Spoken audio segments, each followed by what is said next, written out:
በስማ መድፈኞቹ ዛሬ እንግዲህ በዓለም ዋንጫ ማጣሪያ እጅግ በጣም ከአንደር 21ም ከአንደር 19ም እንዲሁም በዋናው ቡድን ብሔራዊ ቡድናቸው ጨዋታቸውን አድርገው አብዛኞቹ ተጫዋቾች በሰላም ተመልሰዋል ከድል ጋር ታላቅ ደስታና ከድል ጋር። ምክንያቱም የዛሬ ጨዋታ እንግዲህ በጣም ትልቁና ወሳኝ የነበረው ለዓለም ዋንጫ ማጣሪያ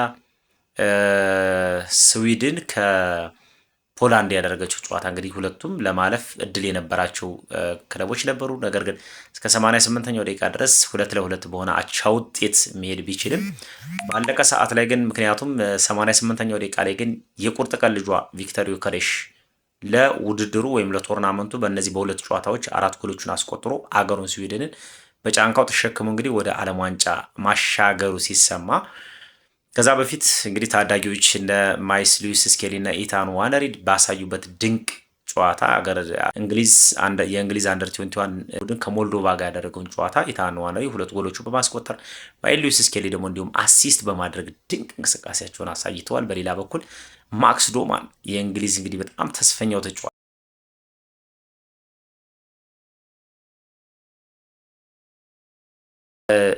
አንድ ጎል እና 2 አሲስቶችን ሁለት ጎል እና 1 አሲስት በማድረግ በድል ተመልሷል። በሌላ በኩል ዴንማርክ እንግዲህ ከቼክ ሪፐብሊክ ያደረገችው ያለው ጨዋታ አሁን ኦልሞስት 103ኛው ደቂቃ ላይ ይደርሳል። ይህን ቪዲዮ በመሰራበት ሰዓት ላይ 103ኛው ደቂቃ ላይ ይገኛል። ጨዋታው እንግዲህ በቼክ ሪፐብሊክ 2-1 መሪነት እንደቀጠለ ይገኛል። በሌላ በኩል ጣሊያን በጣም እኔ ካላፊዮሪ ሀገር እንግዲህ ብታልፍና በዓለም ዋንጫ ብናያት ደስ የምትለን ሀገር ነበረች። እንግዲህ እስከ አሁኗ ደቂቃ ድረስ ከ103ኛው ደቂቃ ጭማሪ ደቂቃ ላይ ደርሰዋል። 1-1 በሆነ ውጤት ከቦስኒያ ሄርዞጎቪና ጋር እያደረገችው ያለው ጨዋታ 1-1 በሆነ ውጤት ይቀጥሏል። ምክንያቱም ጣሊያን እንግዲህ 1-0 መምራት ጀምራ ነበረ። ነገር ግን በሞይስኬን አማካኝነት ግን በ41ኛው ደቂቃ ላይ እንግዲህ ጣሊያን ውስጥ ፋውል መስራት እንደ ትልቅ ነገር የሚታይበት ነው። ባስቶኒ የሰራው ፋውል በቀይ ካርድ ከሜዳ ተሰናብቶባቸዋል። እንግዲህ ከንዳፍን በሙሉ በጎደሎ ጨዋታ ነው የተጫወቱ ያሉት። ስለዚህ በጣም ጣሊያን ብታልፍ ደስ ይለኛልና ሀሳባችሁን ኮሜንት ላይ አስቀምጡ። የዮከሬሽን ጎል አይታችሁ እስኪ እናንተም ሀሳባችሁን አካፍሉን። Lundgren with the pull back. That's the chance for Svensson. Bergvall! And then Zanelli off the post. Gyökeres scores!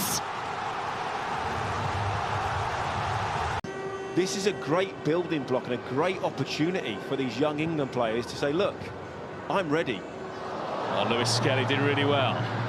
Still Miles Lewis Skelly. Deflection. Planet. And they get the majority of the decisions right. Lewis Skelly, Waneri this time, yes! 3 for England, 2 for Waneri, and the points are safe now.